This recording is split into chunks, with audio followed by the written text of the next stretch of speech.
Satellite navigation used as a means of support during a VFR flight can also have its limits. Although it can reduce the burden on the pilot and thereby increase the flight safety, there's also the other side of the coin.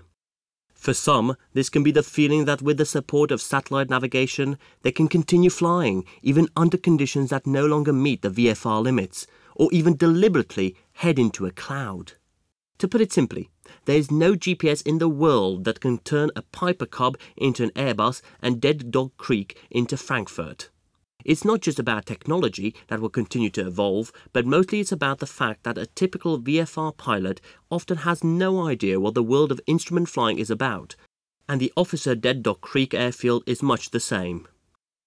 Just as a pilot not trained in instrument flying is not able to safely handle the approach and landing at an aerodrome in conditions far below the meteorological limits for VFR, nor is he able to safely fly into a cloud during an en route flight.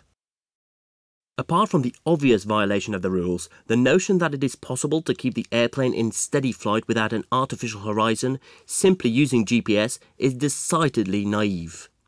Even with an artificial horizon, it is not easy for someone who's never done this before and has just decided to save their life by flying up through a layer of cloud that would otherwise force them to the ground. Obtaining the instrument rating and the ability to use both classic and GNSS procedures is certainly one of the options that any pilot can choose to make him a better pilot. If we don't meet the conditions for an IFR flight, then there is nothing other than to stick to the rules for visual flights and not to succumb to the false sense of security that could be evoked by GNSS navigation.